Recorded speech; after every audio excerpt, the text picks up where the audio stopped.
Why do evil people look calm? While carrying so much darkness, Dr. Sarah Chen had been studying criminal psychology for 15 years, but she had never encountered a case quite like Thomas Hartwell. Sitting across from her in the pristine white interview room of Millbrook Correctional Facility, Thomas appeared to be the most composed person she had ever met. His hands rested peacefully in his lap, his breathing was steady and controlled, and his eyes held the kind of serene confidence usually associated with meditation masters or beloved grandfathers. What made this tranquility so disturbing was that Thomas Hartwell had been convicted of orchestrating a financial fraud scheme that had destroyed the retirement savings of over 3,000 elderly victims. Families had lost their homes. Grandparents had been forced back into minimum wage jobs in their 70s. At least 12 people had died by suicide after discovering their life savings had vanished into Thomas's elaborate web of fake investment accounts. Dr. Chen. Thomas said, his voice carrying the warm authority of someone accustomed to being trusted. I appreciate you taking the time to study my case. I'm always interested in contributing to psychological research. Sarah looked at her notes, then back at Thomas's placid expression. Mr. Hartwell, you've destroyed thousands of lives. You've caused immeasurable suffering. Yet you seem completely at peace with yourself. How is that possible? Thomas smiled with genuine warmth. That's an excellent question, Doctor. And the answer might surprise you. What Sarah was about to discover would challenge everything she thought she knew about the nature of evil, the psychology of conscience, and the terrifying truth about people who could commit monstrous acts while maintaining perfect emotional equilibrium. The calm wasn't despite the darkness. It was because of it. If you find value in real stories told with clarity and truth, make sure to subscribe to stay informed with Real Father's Story. Dr. Sarah Chen had spent her career trying to understand what made people capable of inflicting suffering on others. She had interviewed serial killers who raged against their victims' domestic abusers, who justified their violence with explosive anger, and gang members who wore their cruelty like armor against a hostile world. But Thomas Hartwell was different. In 6 months of sessions, she had never seen him show anger, frustration, guilt, or even mild irritation. He spoke about his crimes with the detached interest of someone discussing the weather, analyzed his victims' suffering with the clinical precision of a researcher reviewing data points. The psychological literature suggests that most criminals experience some form of internal conflict about their actions. Sarah said, consulting her notes from previous sessions. Rationalization, compartmentalization, or defensive anger. But you seem genuinely at peace with what you've done. Thomas nodded thoughtfully. I am at peace, Dr. Chen. Completely and authentically at peace. Sarah had been preparing for this conversation for weeks, researching everything from antisocial personality disorders to neurological abnormalities that might explain Thomas's unsettling composure. She had theories about psychopathy, sociopathy, and various forms of emotional dysfunction. Can you help me understand why? She asked. Thomas settled back in his chair with the relaxed posture of someone about to share a pleasant memory. Of course, but I think you're approaching this from the wrong angle, Doctor. What do you mean? You're assuming that what I did was wrong. Thomas said, his tone remaining conversational and friendly. You're starting from the premise that I should feel guilty or conflicted about my actions. But what if that premise is incorrect? Sarah felt a chill run down her spine. Mr. Hartwell, you stole millions of dollars from elderly people who trusted you. You destroyed their retirement security, forced them into poverty, contributed to multiple suicides. I provided a service. Thomas interrupted gently. I took money from people who weren't using it effectively and redirected it toward purposes that served the greater good. Sarah stared at him, processing the casual way he had reframed massive theft as a public service. What greater good? Thomas's eyes lit up with the enthusiasm of someone discussing a favorite hobby. Dr. Chen, do you know what the average 75-year-old does with their retirement savings? They hoard it. They live in houses too large for their needs, drive cars they barely use, maintain lifestyles that contribute nothing to economic growth or social progress. He leaned forward slightly, his voice taking on the persuasive warmth that had once convinced thousands of people to trust him with their life savings. I took that stagnant capital and put it to work. I funded research projects, supported emerging technologies, invested in companies that were creating jobs and innovation. Those elderly people were essentially preventing money from reaching its highest and best use. Sarah realized she was witnessing something far more disturbing than simple criminal rationalization. Thomas wasn't making excuses for his behavior.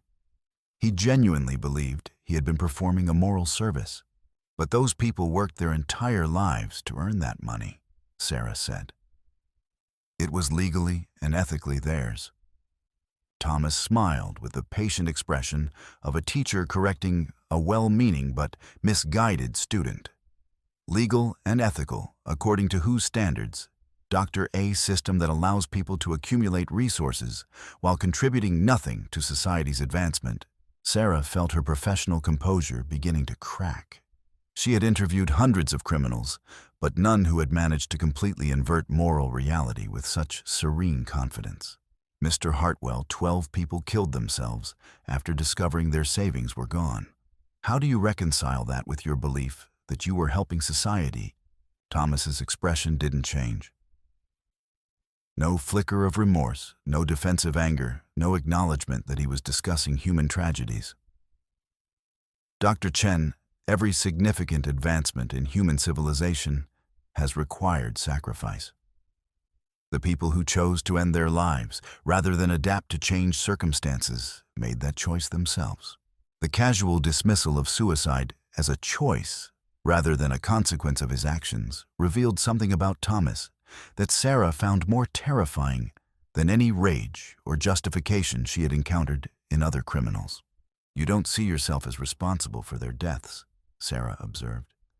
I see myself as responsible for creating conditions that revealed who had the psychological resilience to adapt and who didn't, Thomas replied.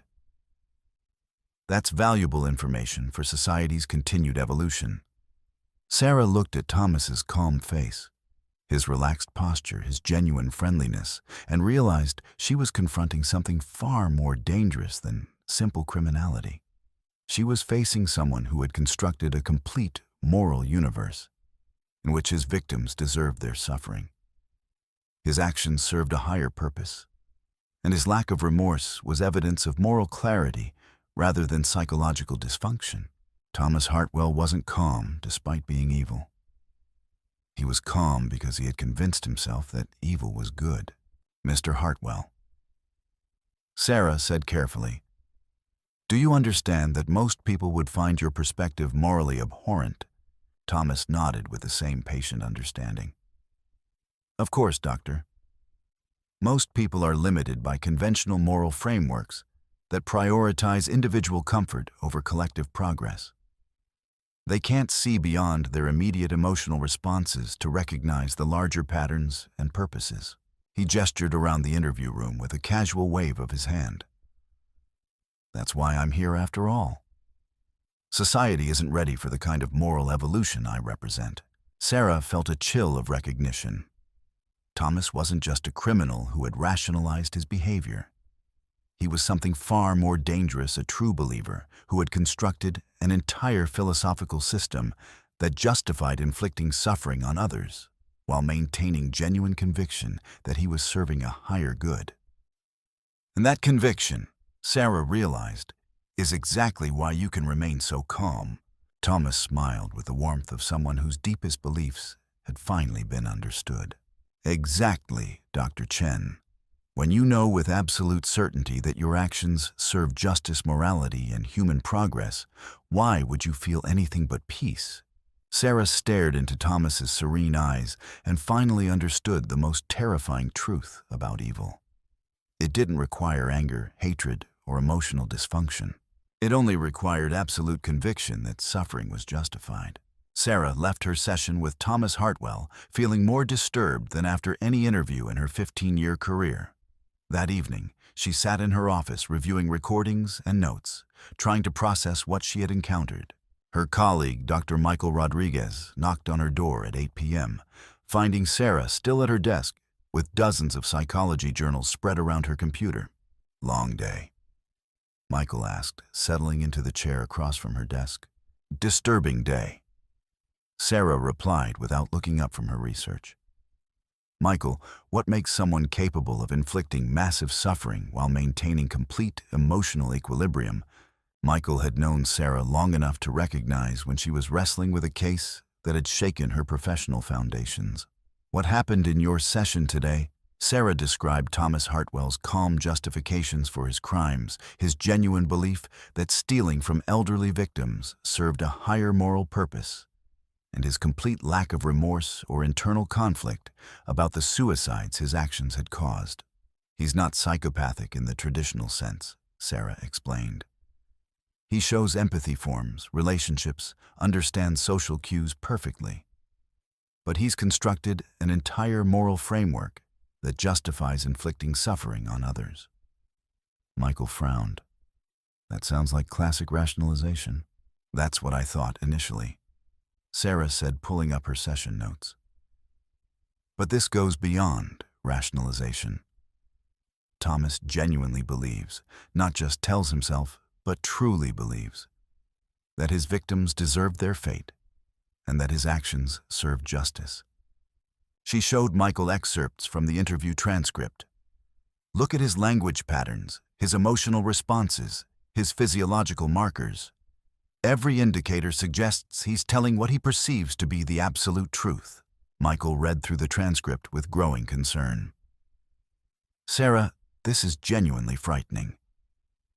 You're describing someone who has achieved complete moral inversion while maintaining psychological stability." "Exactly," Sarah said.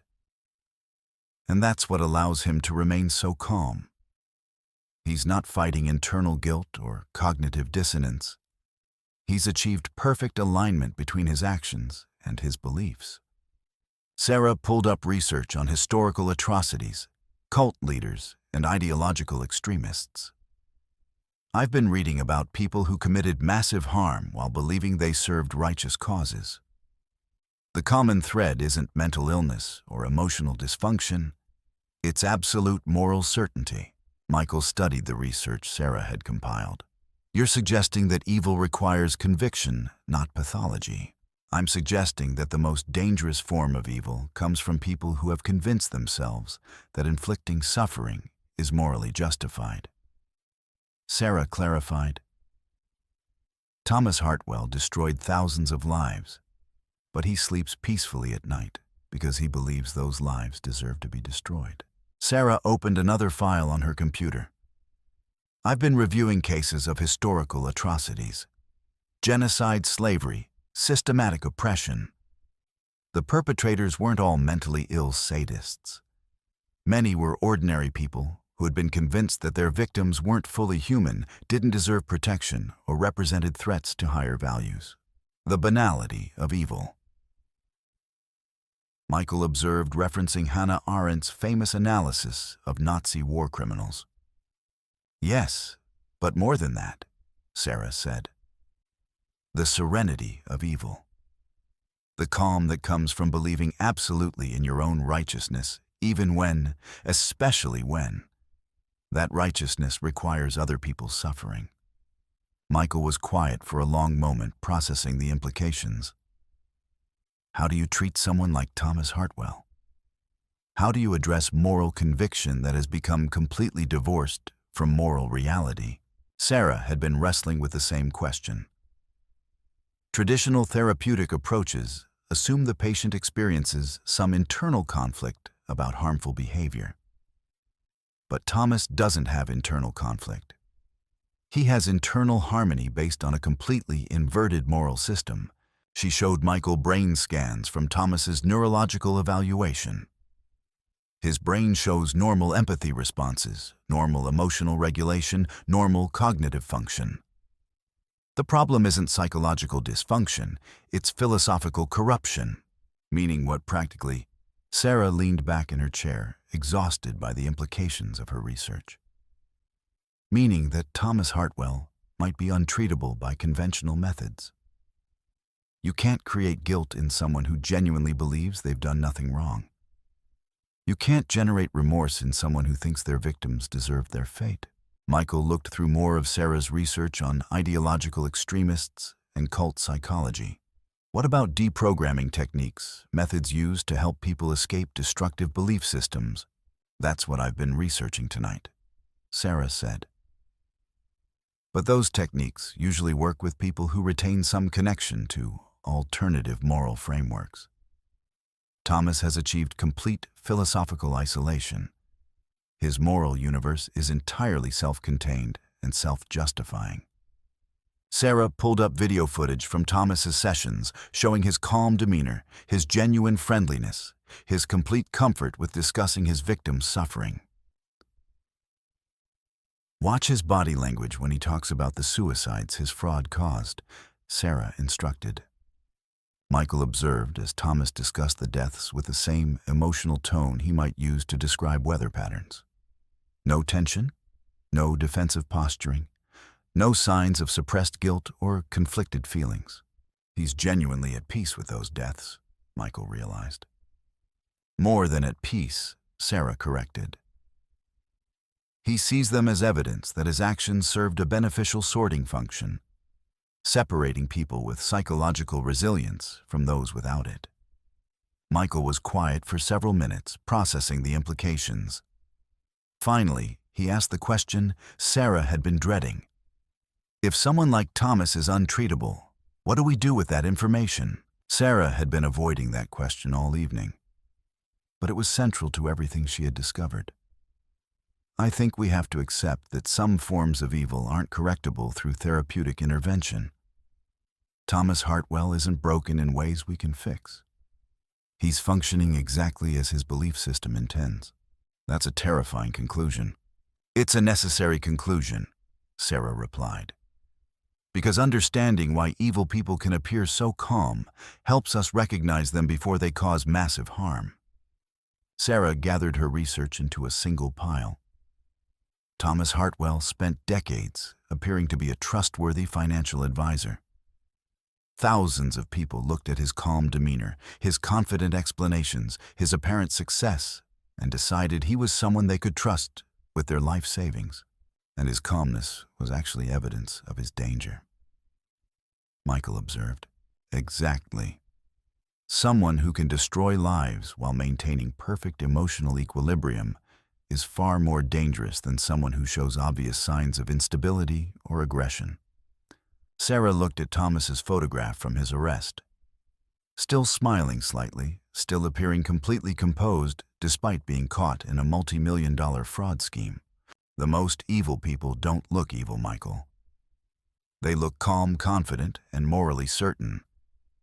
They've achieved perfect psychological harmony by constructing belief systems that justify any amount of suffering as long as it serves their definition of a higher good. Michael studied the photograph. How do we protect society from people like this? Sarah had been considering the same question throughout her research. By understanding that moral certainty without moral truth is one of the most dangerous combinations possible. By recognizing that people who never doubt themselves, never question their actions, never show internal conflict about harmful behavior, those people might not be wise. They might be dangerous. And by accepting that some forms of darkness are so complete that they appear as light to the people carrying them. Sarah nodded, finally understanding why Thomas Hartwell's calm had disturbed her so profoundly. It wasn't the calm of innocence or peace. It was the calm of someone who had achieved perfect harmony with a perfectly evil worldview. The next time I encounter someone who remains completely serene while discussing other people's suffering, Sarah said, I won't assume they're emotionally healthy. I'll assume they might be emotionally dangerous. Michael gathered his coat to leave, but paused at Sarah's door. What's your next step with Thomas? Sarah looked at her notes, her research, and the video footage of a man who had destroyed thousands of lives while maintaining the emotional equilibrium of a meditation teacher. Document everything, she said. Create a case study that might help other professionals recognize this pattern, and hope that understanding why evil people look calm might help us identify them before they have the chance to cause harm. As Michael left, Sarah remained in her office, staring at Thomas Hartwell's serene photograph, and finally understanding the most unsettling truth about human nature. The people capable of the greatest cruelty were often the ones who appeared most at peace with themselves. The darkness wasn't hidden beneath their calm, it was the source of their calm. 3 weeks later, Sarah published her case study on Thomas Hartwell in the Journal of Criminal Psychology, titling it, "The Serenity of Evil: How Moral Certainty Enables Atrocity." The paper detailed Thomas's complete psychological profile, his philosophical justifications for massive fraud, and his genuine emotional equilibrium despite causing immeasurable suffering.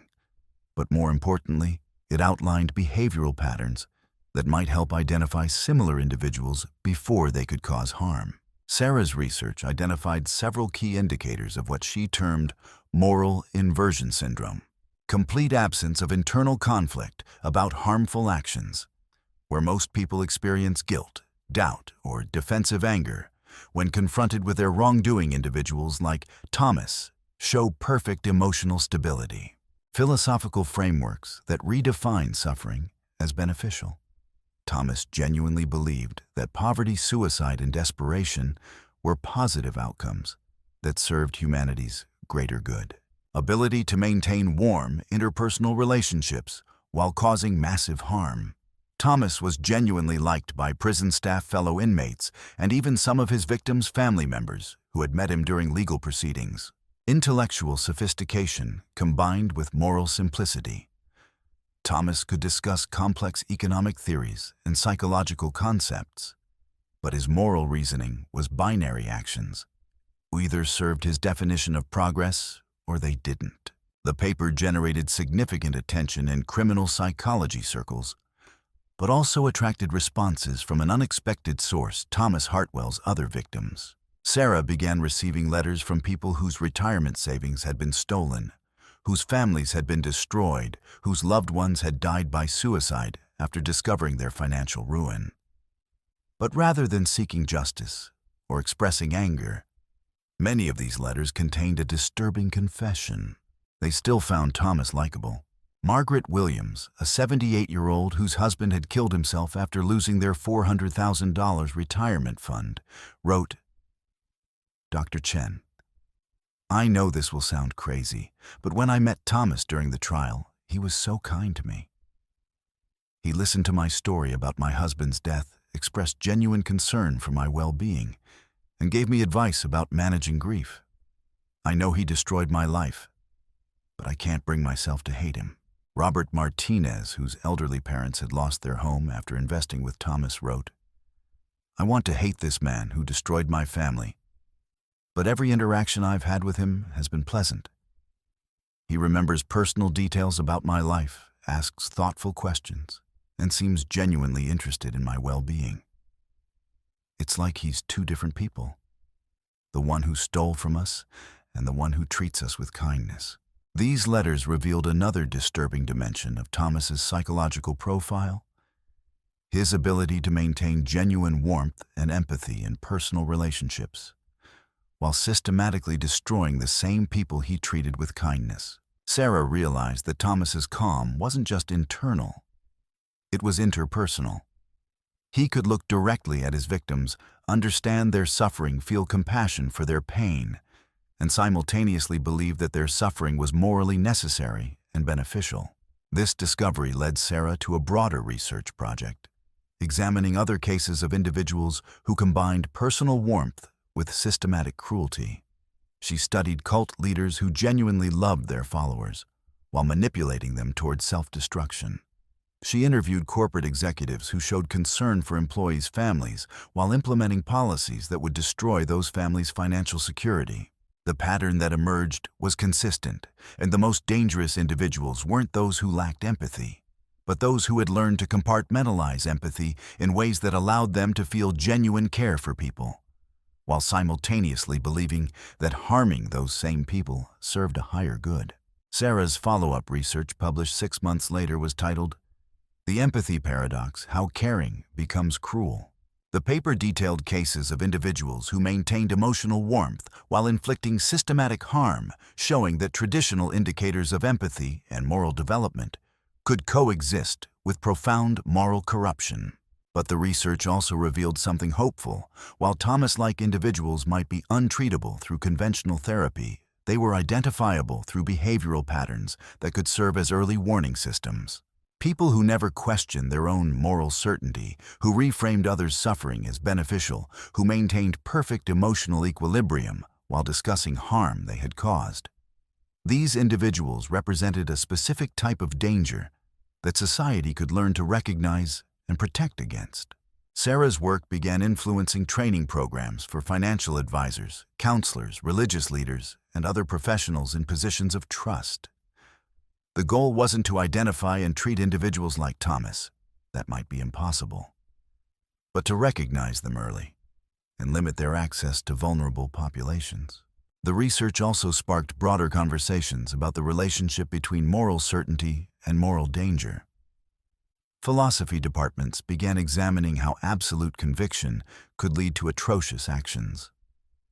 Theology programs explored how religious certainty might enable rather than prevent harmful behavior. But for Sarah, the most important outcome was personal understanding. She had entered Thomas Hartwell's case expecting to find pathology dysfunction or hidden emotional turmoil.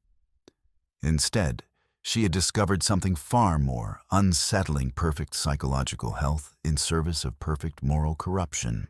Thomas Hartwell wasn't calm despite his evil actions. He was calm because those actions aligned perfectly with his deeply held beliefs about justice, morality, and human progress. Understanding the truth changed how Sarah approached every subsequent case involving harm, manipulation, or systematic cruelty. She no longer looked for signs of internal conflict or hidden guilt. Instead, she looked for signs of absolute moral certainty, perfect emotional alignment with harmful actions, and the kind of serenity that came not from innocence, but from complete conviction in one's own righteousness. The most dangerous people Sarah had learned weren't those who struggled with their consciences. They were those who had achieved perfect peace with consciences that had been completely corrupted by ideologies that justified any amount of suffering in service of their definition of good. Thomas Hartwell remained in prison, continuing to correspond with researchers, victims, and journalists who wanted to understand his psychological profile. His letters were always warm, thoughtful, and intellectually engaging. He expressed genuine concern for his correspondents' well-being, offered thoughtful advice about personal challenges, and maintained the kind of caring relationships that made people genuinely fond of him. He also continued to believe that stealing millions of dollars from elderly people had been a moral service to humanity, that the resulting suicides were beneficial sorting mechanisms, and that his conviction represented society's failure to appreciate moral courage. Thomas Hartwell slept peacefully every night, surrounded by the darkness he had created but could no longer see. And that, Sarah realized, was the most terrifying truth about evil. It didn't require moral blindness. It required moral vision so distorted that darkness appeared as light, cruelty appeared as kindness, and destruction appeared as creation. The calm wasn't hiding the darkness. The calm was the darkness perfectly disguised as enlightenment.